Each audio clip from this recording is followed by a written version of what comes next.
Good evening, welcome to Have I Got News For You? I'm Daniel Radcliffe. In the news this week, as austerity begins to bite, one old lady stops by to check on her bank balance.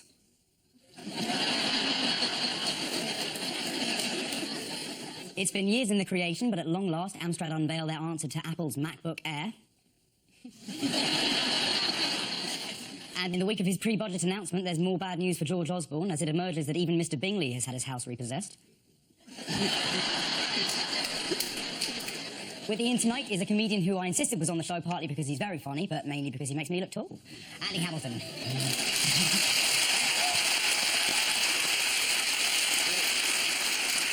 And with Paul is one of the few Radio 1 DJs that we're comfortable having on the show. Please welcome Sarah Cox. We start with the biggest stories of the week. Ian and Andy, take a look at this. Andrew Mitchell, the former chief whip, caught on CCTV. Yeah, it's controversy about... Oh, hello. Hello, hate mail. PC Pleb and Proud, the Hampshire Pleb and Proud. And that's Michael Crick, the reporter who's got to the heart of this story. What is the heart of this story? The heart... It's Christmas, Panto. The heart of the story is that everyone thought that the bad person here was the chief whip, Andrew Mitchell, but it may be that it's the police themselves. Oh. Thank you, I said it was Panto. That's sort of how these stories run now. I don't think the police would behave like that. What do you think, boys and girls? Oh, no, they wouldn't. They wouldn't fake a police log. Yes, I think they would. Would they have it in for the chief whip because he was trying to impose odd terms and conditions on them? Are we going to do the whole show like that? Yeah. Are you easily manipulated? Some more than others. Very good, very good. You know, a lot of police misconduct is down the border. If you're a policeman, your job is to stand by a gate. It's getting towards the end of the day. You see the one with the short temper coming towards you. You say he's pushing his bike, so you say, "Oh, sorry, Mr. Mitchell, this gate is only for disabled unicorns now. You can't come through here," you know. And then as he goes off, "Sorry, Mr. Mitchell, what's that? Can you talk more slowly so that can all be written down by a pretend tourist over there?" Yeah, but I mean, you do have to remember that this is the first government for, I mean, a good 20 years that's tried to reform the police. Yeah. It has tried to cut pay, it's tried to cut wastage. There's been a report into the police by this man called Tom Windsor, and they don't like it. And the Police Federation is quite seriously, if you think, you know, there are dark forces at work in his world, you should try the Police Federation. You've just compared the head of the Police Federation to Voldemort. Yep. Yeah. The chief of the Mets in a very difficult... Was it Hogan Howe? Hogan Howe. He's in a 70s cop. He's in a very difficult situation because the eyewitness, who was a member of the public, was neither a member of the public nor an eyewitness. No. But the rest of it could all be true. Yeah. Perfectly true. A small detail of him not having been there is a problem. We thought we'd try an experiment here. Paul, if I could just give these to you. We're going to watch the CCTV footage. Oh, and I'm going to play Andrew Mitchell. OK. And you're going to play the policeman. OK, let's see if we can make the alleged conversation fit with the pictures. Can I exit through the main gate, officer? Sorry, sir. Cycles have to exit at a side pedestrian gate. Sorry, officer, I am the chief whip and I always exit through the main gate. It is the policy for us to open a side pedestrian gate and I'll be more than happy to open these for you. No officer present can open the main gate as this is the policy we have been directed to follow. No, I am the chief whip. I am the chief whip. Open the main gate. I'm more than happy to open a side pedestrian gate for you, sir, but it is policy that we are not to allow cycles for the main vehicle entrance. I'm not exiting through the pedestrian gate. Come along now, there's a good gentleman. Best you learn your place. You don't run this government, you're plebs. You've got a point there, sir. I agree with you. Ian, you're quite informed. Can you explain to me what... Oh, no, he isn't. No, you see, nobody thought he was. Can you explain why all inquiries seem to take so long? Yes. And why they're always so expensive? Because there are lawyers involved. Right. Yes. And lawyers have to take a long time because they're paid by the hour. Well, good, thank you for clearing that up for me. Who would like to see Andrew Marr talk to Boris Johnson about population statistics? Yes, please. It's more interesting than it sounds. Since I've been Mayor of London, in the last 4 years, the city seems to have acquired another 600,000 people. I mean, I'm not saying it's all down to me, but you know.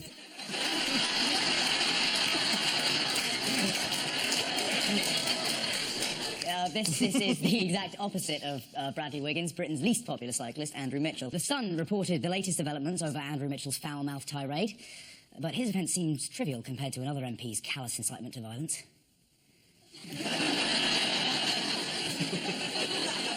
According to the police log, Andrew Mitchell told officers, best you learn your place, you don't run this government. Coincidentally, what David Cameron wrote in Nick Clegg's Christmas card.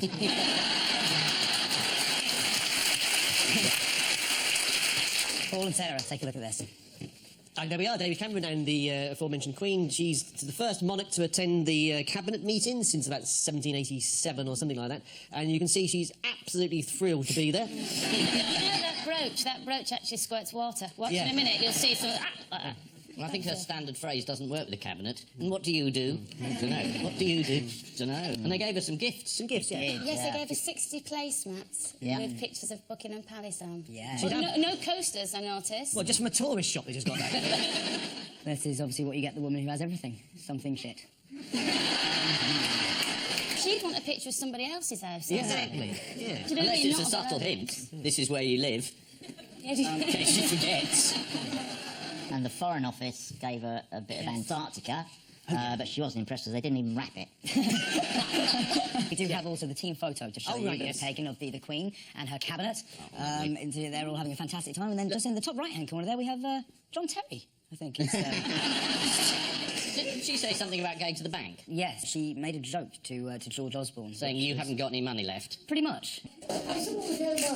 Yes. Still got some left.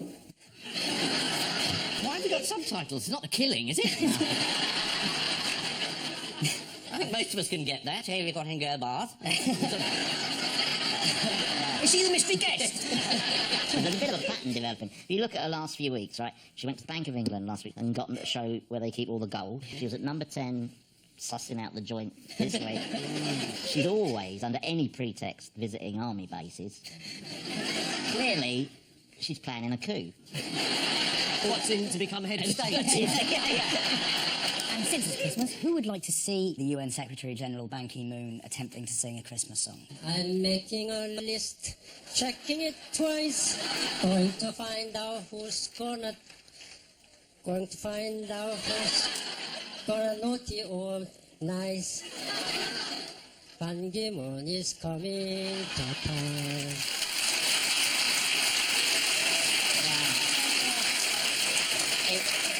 If that doesn't bring peace to Syria, I don't know what will. This is the Queen's visit to Downing Street. The Queen's name was given to a huge stretch of land in Antarctica. Cold, remote and shrinking by the year, the Queen is 86. Ian and Andy, here's another one for you. It's the building with a hole in it. BBC. And that's the chairman of the BBC Trust introducing today's Director General. This is the BBC looking into itself. It is. The Beeb got absolutely slammed for not broadcasting a story about a paedophile and then broadcasting a story about someone who wasn't a paedophile, which is a pity. Because if they'd done it the other way round, we'd all be saying how brilliant. And It doesn't seem so bad, does it? So no one's been fired, but the Deputy Head of News has resigned. Yes, Stephen Mitchell and the BBC have said that he gets to work his 6 months' notice on full pay before retiring on a full BBC pension. And then you get out and stay out. This is a slightly bizarre thing that BBC Chairman Chris Patten had to say as the report was released. Do you think he's honest, dishonest? Do you think he has further questions to answer? And when did I stop beating my wife? I don't know if that's him telling us that he has done that, or... I think he's trying to say the questions are all set up. Right. The only man to lose his job, of course, George Entwistle. What's he said about the report? He's exonerated him. Yes, completely. I mean, the big question was whether they didn't put out the Newsnight in order to put out tributes to lovable DJ Jimmy at Christmas. And a lot of journalists and a lot of cynical people thought they ditched the investigation so they could put out a lovely light ent, isn't Jimmy wonderful? But anyway, the report said that isn't true. Yes, George Entwistle has said, I am pleased the report makes it clear that I played no part in the decision not to broadcast the Savile investigation, although Entwistle is still facing an inquiry as to why he did allow the continued broadcast of the One Show. He made it very clear that he told Helen Bowden and 2 other BBC executives, I have decided that I need to protect the BBC and BBC News within it, and I'm going to do a statement that makes it impossible for Peter Rippon not to resign. I can't work out what that means. I managed to get into the Chamber of Secrets when I was 12. So nothing really happened at the end of this report, but how much did it cost? $2 million. Yes. Which you could have fired 4 Entwistles for. I worked at the BBC from 1976 I started, and I can tell you it was a hotbed of boorish, sexist misogyny, just like the post office, where I worked in 75, and Hamlet's, where I worked in 74. And you don't need an inquiry to find out the prevailing attitudes of the 1970s. You just have to watch an episode of On the Buses. But it strikes me, those three institutions you've mentioned, you worked at all of them, so that's odd, isn't it? Yes, this is the long-awaited Pollard report, which has concluded that the BBC was completely wrong 30 years ago to employ Sue Pollard. Following the Pollard report, the former newsnight editor Peter Rippon has been moved to new duties. He's been moved from head of arses to head of elbows. The revelations have continued to hit the front pages, and this week included the shocking BBC Bungle probe. Not Bungle 2. And nobody's sure who fixed it for BBC head of news Helen Bowden to stay in her job. Yeah. Paul and Sarah, here's another for you. Yes. That's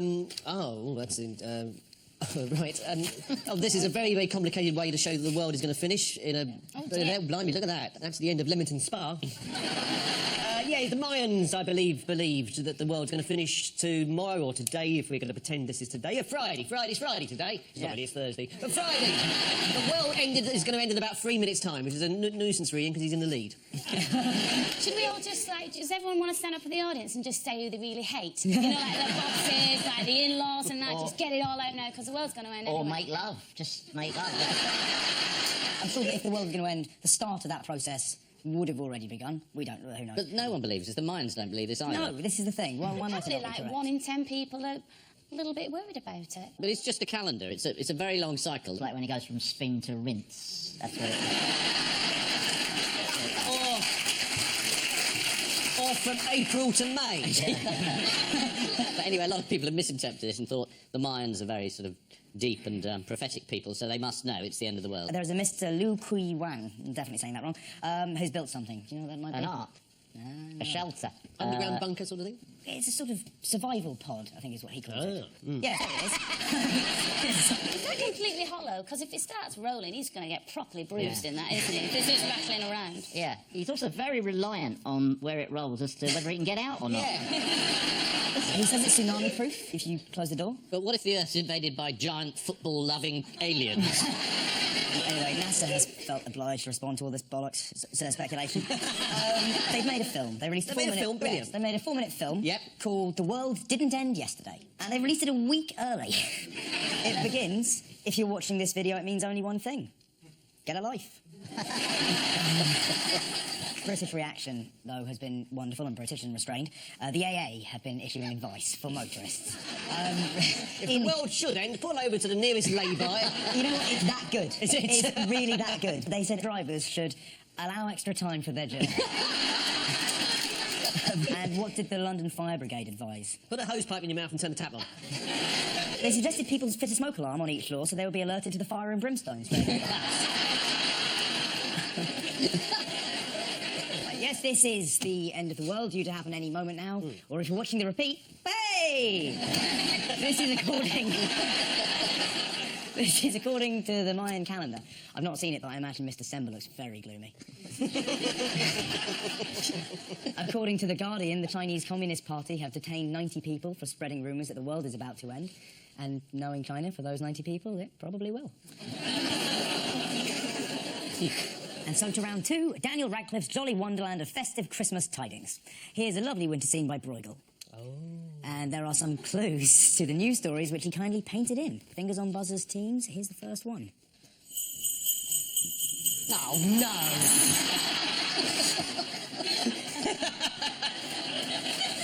Is this Starbucks offering to pay some tax? It's not. This was the news that a Starbucks campaign to spread the cheer of Christmas has backfired after it was hijacked by Twitter users. So, next to the Natural History Museum, Starbucks is sponsoring the ice rink, and you're allowed to text in any message you liked, as long as you put hashtag spread the cheer after it. So you can sort of imagine it started off quite nicely. Ice skating with the most perfect man I could ask for at Christmas. Hashtag spread the cheer. Christmas isn't just a day, it's a frame of mind. Love this. Hashtag spread the cheer. Hey, Starbucks, Scrooge was nicer to his employees than you are. Hashtag spread the cheer. Hey, Starbucks, pay your tax. Hashtag spread the cheer. Starbucks coffee, I'd rather drink runny cat shit. Hashtag spread the cheer. Oi, Starbucks, pay up or f*** off, you tash-dodging arse flicks. Hashtag spread the cheer. But it was predictable, wasn't it? I mean, Very. you wouldn't have to be a Mayan to see that.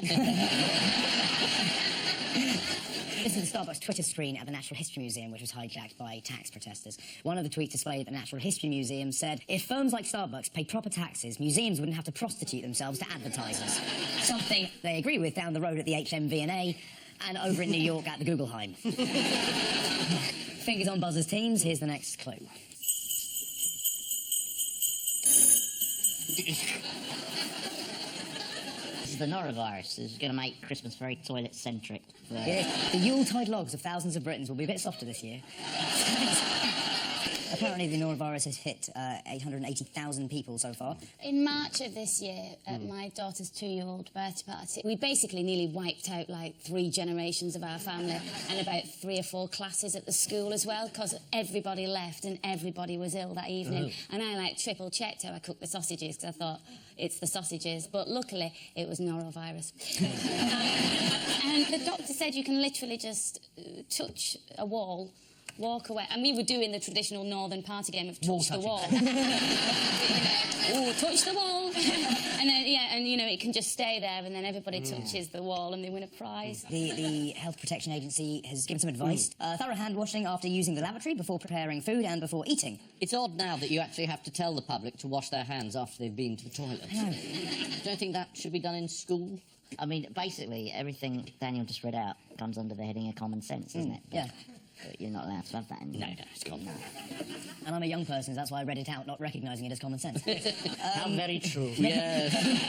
We're lucky. Don't worry, young person. Sorry. You will grow wise and old one day. Sounding a bit like Dumbledore. Why was Hogwarts never inspected by Ofsted?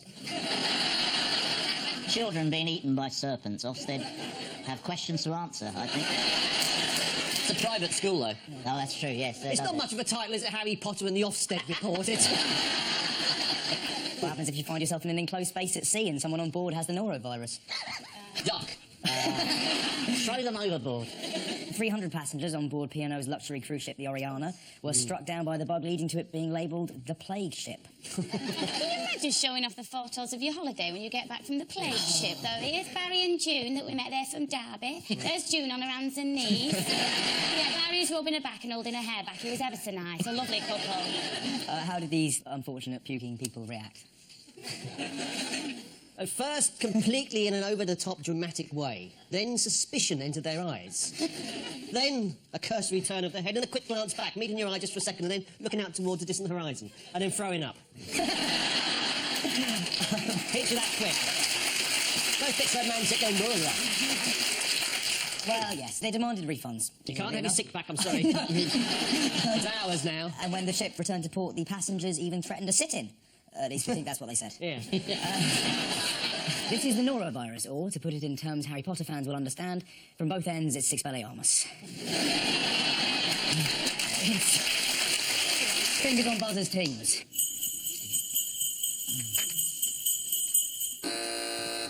Did a dog eat lots of Christmas lights and then when he passed them they were still lit and fine? As you say, there is a dog that has eaten a lot of Christmas lights. Yeah. How did the dog's owner, Charlie... sorry, Charlie was the dog. Yeah. The dog's owner is Sharon now. Yeah. I'm sorry, Sharon. Yeah. Find out... How did she find where the missing lights were? He started flickering. Intermittently. She took him to the pet hospital after finding bits of wire sticking out of Charlie's faeces. She's thorough, isn't she? Yeah. And here is a picture of Charlie taken by the vet. That's not an X-ray. He's plugged in. Charlie has been described as a repeat offender. What else has he eaten? Has he eaten anyone's homework? No. My dog genuinely did eat my homework once when I was a kid. Yeah. No, he ate my copy of Just William, which I was supposed to be doing a report on. Oh. And I had to go into school and say, really though. And did the teacher say, fantasy again, Potter? What would they say, like, what, you're not on a film set now, Dan, all that Really? standard crap. I was like, I know, I'm a lot less happy. No one's getting me coffee. I know, who are all these other people? They're so close to me.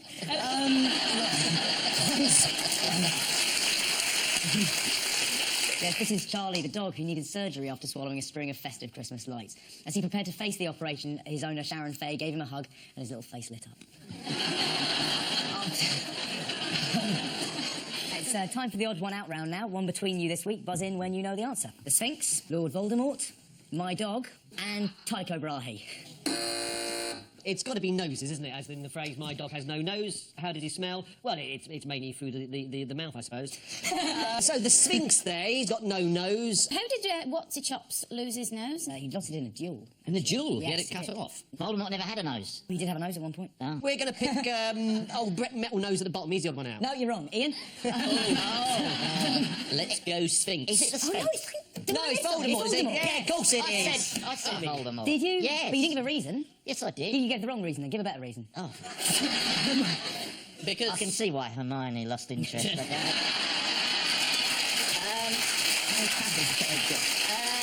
That's unfair. he's the only one who has a nose. The others have all lost their nose. There you go. Yay! Thank you. Ian Hislop, everybody. Yes, they all have no nose, apart from Voldemort, whose nose is there, but very, very flat. It can be a real problem for a dog not to have a nose, as in the park it's considered impolite to simply stare up another dog's backside. Considered impolite. Who by? Oh, really? What's the matter with you? According to Wikipedia, Lord Voldemort is the main villain in the Harry Potter books. They made them into books. What was the basic story, then? You know what, it's, Does it all turn out all right in the end? it's... Yeah! Oh, that's all I want to It know. does. That's good enough for me. Time now for the Missing Words round, which this week features as its guest publication the Powerful Owl newsletter, which obviously they've got because of my association with owls. I once killed an owl with a shovel. No, sorry. I will start with what? Forced to deny claims that he underwent 16 hours sex change to become Michelle. Mrs. Obama.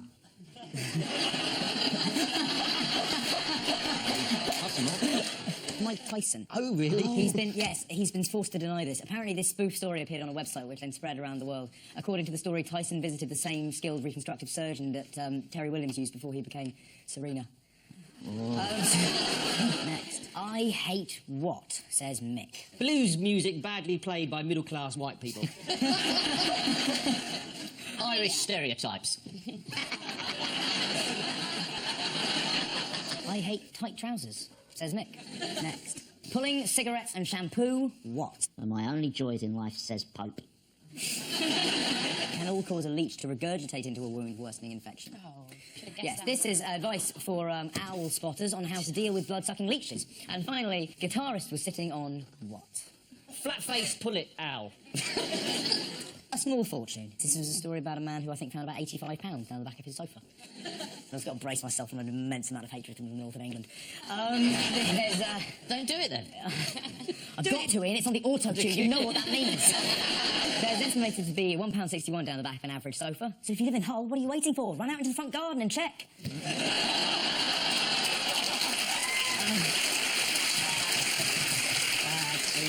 Bad wizard. And so the final scores are Paul and Sarah have 7 and Ian and Andy have 9. Right, just before we go, there is time for the caption competition. Police are looking for vandals with a bicycle pump. Eric Pickles reincarnated. On which note, we say thank you to our panellists Ian Hislop and Andy Hamilton, and Paul Merton and Sarah Cox. And I leave you with news that, in a candid moment, Ed Miliband admits how much he spent on his brother's Christmas present. There's a bit of a letdown for Boris Johnson after his secretary promises him a dirty weekend. And after a busy year, George Michael arrives at his sister's house for Christmas. Good night.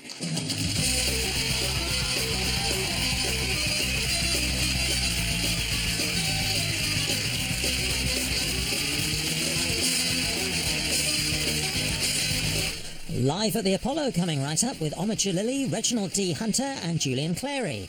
And more big names with Graham Norton later, including Dustin Hoffman and Billy Connolly.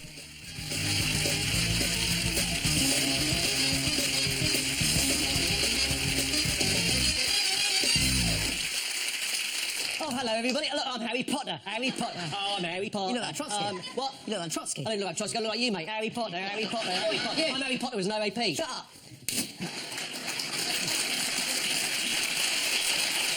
How am I going to tell the wife?